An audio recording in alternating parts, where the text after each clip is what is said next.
The task that remains is how to arrive at our ultimate goal. This sector requires reliable markets that can generate tangible turnover for the country. Bekunene umsebenzi omkhulu osesele ukuthi sifika kanjani kulomgomo lesiphokophelele.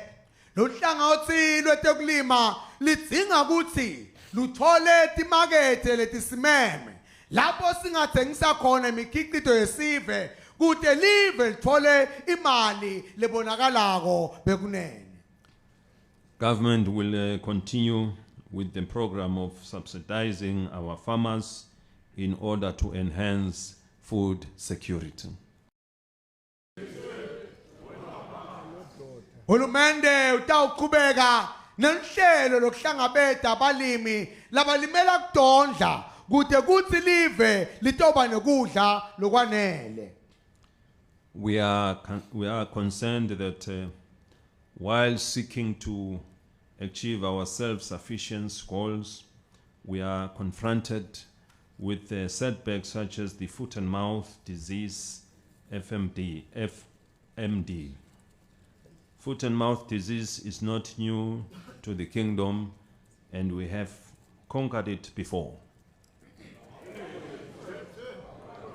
Bekunene silive sikhathazeke kakhulu kuthi metameni yethu yokuthi gicitela kudla sesihlangabetene izingcinamba letivete kubhedvuka kwalesifo semlomo nemasondvo.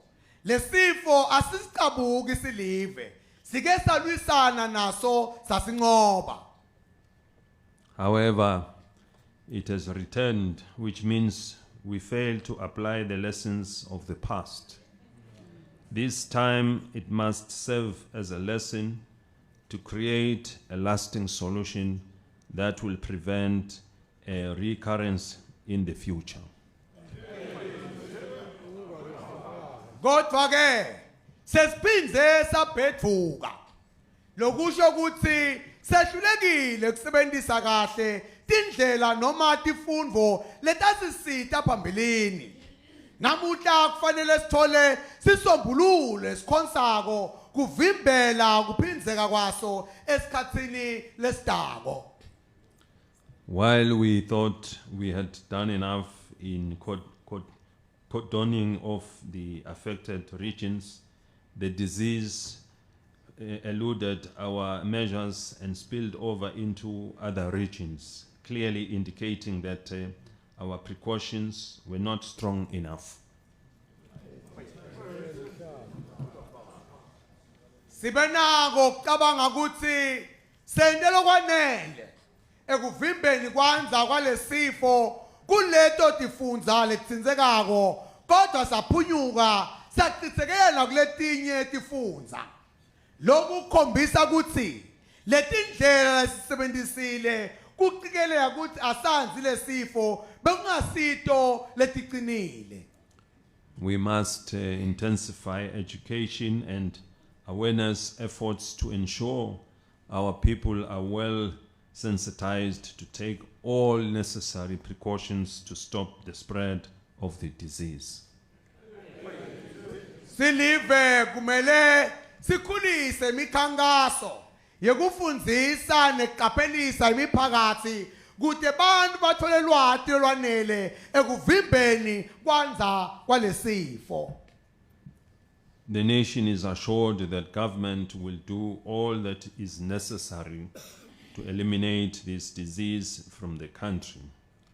Government should also explore other sources to procure the foot and mouth disease vaccination to hasten the exercise. Sive semaswati bekunene siyaqinisekiswa ukuthi hulumende utakwenda konke lokudzingekako kulwa nalesifo. Hulumende kufanele aphindze ahlole tindzawo lapho kungathengwa khona lomjovo wekuvikela lesifo kutosheshiseka kugomela lesifo eveni. For the country to prosper, it must have a clean water supply, We are encouraged by the progress made towards attaining the Sustainable Development Goals, SDG. Bekunene kudeliver liphumelele kufanele lesiqiniseke ukuthi sonke sive sinatha emanti lahlobile nalahlandekile. Siyakhuthateka ngokuqhubekela phambili lenhle lentekelako ukuthi sigcine sifinyele emigomeni yentuthuko lekhonsako SDGs. On SDG 6, the country has ensured 75% of the population have access to clean water. Working with our development partners, we must continue to maintain this good record until we have clean water for all by 2030.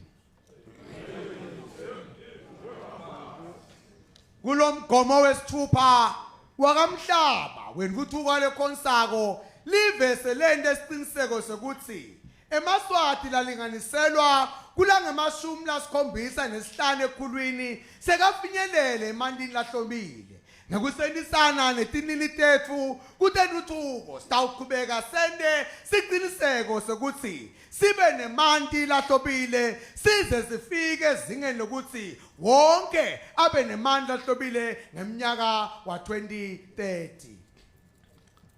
Technology plays an integral role in the development of a country. It is therefore important that this infrastructure places us on par with the global community. Bekunene tebuchwephesha tidlala inzima lenkulu ekuthuthukiseni live. Ngakho ke kumele siqinisekise ukuthi imigubudla yethu yokuletha lonke ihlobo lobuchwephesha tisezingeni lelisetulu linganikani emanti ikakhulu nalicathaniswa nalamanye emave emhlaba lathuthukile. The 40-year milestone we celebrate this year means the country must move completely from analog to digital. Bekunene leminyaka lengemashumi lamane lesigubhako kulomnyaka isho ukuthi live kufanele sisuka lokuphelele ekusebenziseni indlela etinzala tabo bombombo liye kutebuchwephesha.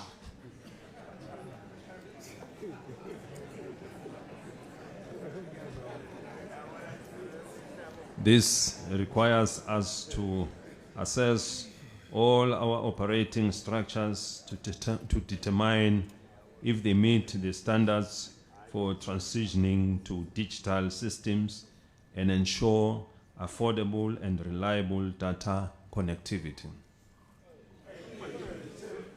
Lokhu kubita ukuthi sibuke tonke tindlela tethu tekusebenta kubona ukuthi tiyahambisana yini nalolu shintsho lwetha nebuchwephesha. Siphinde siqinisekise ukuthi internet umbane phela lo letha lobuchwephesha kubantu awumbi eqolo. We live in a world where many of our daily functions are digital connected. This means we need to create the infrastructure that fast tracks our adoption of digital and satellite technology. Siphila etikhatsini lapho konke lesikwendako sekuqhunyaniswe nebuchwephesha lobutsite. Lokusho ukuthi sidinga ukuphuthumisa takhiwe tebuchwephesha letenta ukuthi kube lula kithi sonke kuhambe ngalendlela lensha nema-satellite. We are already lagging in providing digital passports that make travel seamless by processing entry through video scanning, while our system still requires manual processing. The disadvantage of the physical passport is the threat of forgery, which can be eliminated by upgrading it. Silive sisilele ngemuva ekuniketeni bobhwana bekuphuma nekungena emahekeni laba sezingeni lebuchwephesha letenta kungena emahekeni kube lula kuvele kupotshole emehlo ubuhalakashela eveni kanti tinhlelo tethu tisafuna lendlela lenzala yokuphatha labo bhwana kanti sebele bungoti bekuthi bofagata sebanzile lula bobutulujane laba imininingwane yakho bayayisebenzisa kanti kungagwemeka ngekuthuthukela kulendlela letinsha tebuchwephesha. As we look towards the next 40 years, we must consider how we plan and structure our economy so it can deliver on the aspirations of our national vision. Bekunene sisabuka embili siphokophelele kuleminye iminyaka lengamashumi lamane kumele sibuka tindlela lesilungelako ngato nalesihlela ngato umnotho kude utosithulela inzuzo leconzene tifiso telive lesihlosile. It calls for a restructuring of budgeting systems and prioritization in ways that can eliminate poverty and incentivize the business sector to provide the required startup capital to drive job creation and economic growth. Kubita kutsi sihlelise kabusha indlela lesiphakela ngayo timali telive kanye nokubeka embili tindlela letingaqedza buphuya sinikete bosomabhizinisi inzuzo siphindze silekelele labo labafuna kuqala emabhizinisi ngetindleko tekusukumisa imisebenti yabo kude kwanze kwakheka kwemisebenzi nekukhula kwemnotho. We were pleased to visit some projects under the Regional Development Fund, RDF. We found many eMaswati engaged in business through the startup capital provided. Kusithokotisile kuvakashela leminye imisebenzi letalwa ngilesikhwama lokusijabulise kakhulu kubona umehluko lolethwe empilweni teMaswati ngekuthi inkumbi yeMaswati isemabhizinisini awo ngekusitwa ngulesikhwama ngetindleko tekuqala lemisebenzi yawo. We must continue to create business opportunities in our communities to advert urban migration, which results in overcrowding and lack of return on investment for entrepreneurs. Silive bekunene asiqhubeke sakhe emathuba emsebenzi emiphakathini sivikele lolugelegele lolubheke emadolobheni ngoba lokho kubese kubanga siminyeminye kanjalo bosomabhizinisi balahlekelwe nayinzuzo yabo. This migration also creates social challenges due to housing needs, leading to unplanned settlements. We must focus on growing the constituencies through infrastructure that creates a conducive environment for business at the grassroots level. Lokusuka kwesive emimangweni sibheke emadolobheni kuphindze kubange tinkinga kutenhlala kahle ngekubade kwetindzawo tekuhlala intfo legcina yenta bantfu bakhe sifihlifihli asinakisiseni kutsi sikhulise imimango ngekuyakhela takhiwo talo lonke lihlobo lotawenda kube lula kuphumelela kumabhizinisi emaphandleni bekunene.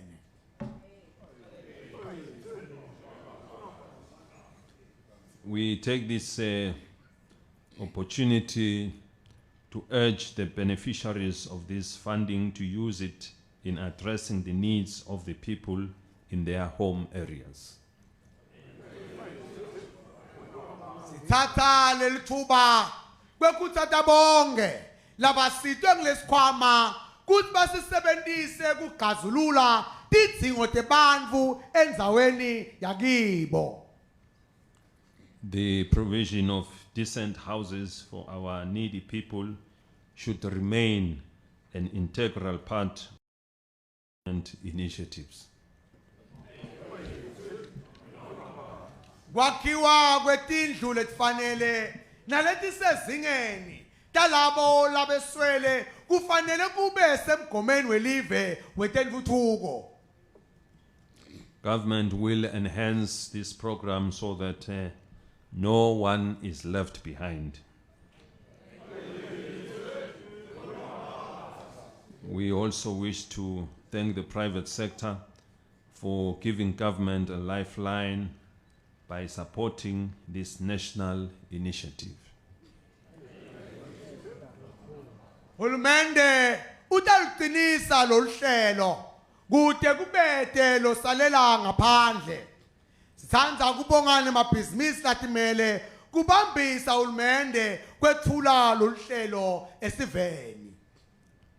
The country has also created the Youth Fund over the years, which was meant to ensure that no young person is without a means of livelihood. Live lakhe sikhwama salabasha kule minyaka lendlulile sendele ukuqinisekisa ukuthi kude umuntu lomusha lode indlela yokuziphilisa. We have been impressed with the many young people making use of this fund to engage in business, some of whom have informed me of how it has changed their lives for the better. Jabule kakhulu nasibona abantu labasha labaningi balusebenzisa lolusito kuqala emabhizinisi eveni. Abanye babo bangatisile nami ukuthi lesikhwama sishintshe kanjani impilo yabo kuyenda ibe ngilengcono. Government will enhance, review and update our policies from time to time to ensure the country is in a position to address the challenges faced by our youth. Hulumende utobuketa tinqubo talesikhwama njalo njalo kude abe nesiqiniseko ukuthi live liyakhona kuhlangabetana netinsayeya letikhungetse insha. Every country has an obligation to care for its elderly citizens, ensuring they are loved and cared for in appreciation of all the sacrifices they have made. Lonke live linensayeya yekunaka bogogo nabomkhulu eveni ngekuqinisekisa ukuthi bayathandwa futhi bayanakekelwa. Lena nguyona ndlela yekubabonga ngekuthi nikela lokukhulu labakwendile eveni. They should depart this earth with their hearts content that their efforts were worthwhile. As the Siswati adage says, asinagelele batali bethu njengaloku nabo basinagelela.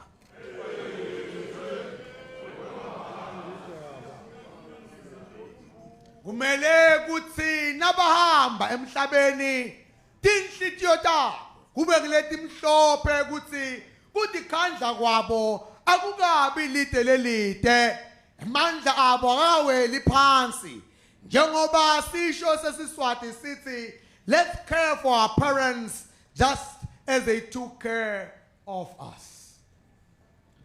As we are aware, a productive nation is a healthy nation. Achieving a healthy nation is an enormous task. We have heard the major outcry over drug shortages in our health facilities. Bekunene njengoba sathi ukuthi sive lesikhicitako sive lesiphilile kuba nesive lesiphilile kungumsebenzi omkhulu sivile kukhala umayemaye ngokushoda kwemithi etibhedlela tethu. As the government is currently working to resolve this issue, we wish to state that from now onwards, these drug shortages should stop now.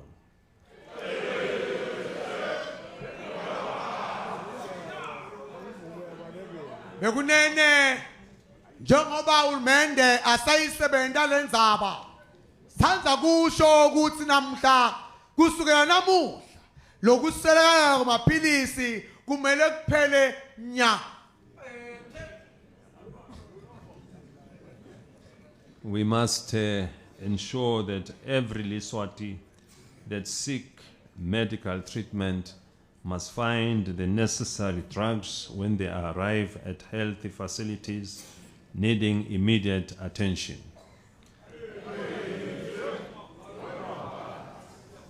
All means possible should be employed to avert this challenge in the future. Umele sende isiqiniseko ukuthi onke maswati ladzinga lusito emitholampilo awakhanze amaphilisi nemithi latobasita kulesimo lesibavuveme akusetshenziswe tonke tindlela ukuthi lensaya le ingaphinzeki ukusasa bekunene.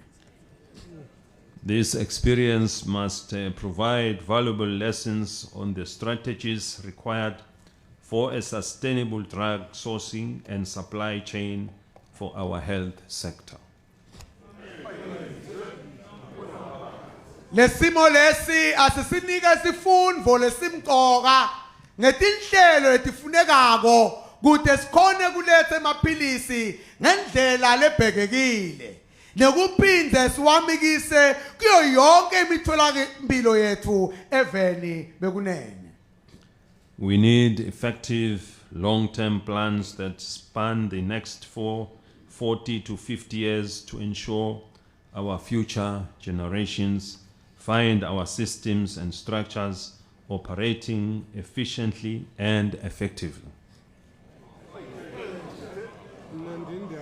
Sidzinga luhlelo lolukhonsako naloluqinile lolutasiqhuba liyosifikisa eminyakeni engamashumi lamane kuya kule ngamashumi lasihlanu kuqinisekisa ukuthi titukulwane letidako tikhandze tinhlelo netibhedlela tisebenta kahle eveni. On HIV and AIDS, we set ourselves a target to conquer this disease. We are pleased that indications show we are well on course to curb this element in our society. Utelgciwane lembulalave live litibekele umgomo wekulinqoba leligciwane. Siyathokoza ukuthi tingomba tisitshengisa ukuthi sihamba kahle kuqedza lesifo eveni. We are grateful that Eswatini was selected as the first country in Africa to participate in the Lenacapavir PrEP injection program for HIV/AIDS prevention taken once every 6 months. Siyathokoza ukuthi live lakithi laphakanyiswa njengelekuqala evekeltini le-Afrika kuba yingcenye yemave lasebenzisa umjovo welenacapavir iPrEP wekuvikela ligciwane le-HIV lothathwa kanye etinyangeni letisithupha. This will enhance our national objective of fighting against HIV/AIDS by 2030 in the kingdom. We remind all Emaswati that we are still at war with this disease. Transmission rates remain high.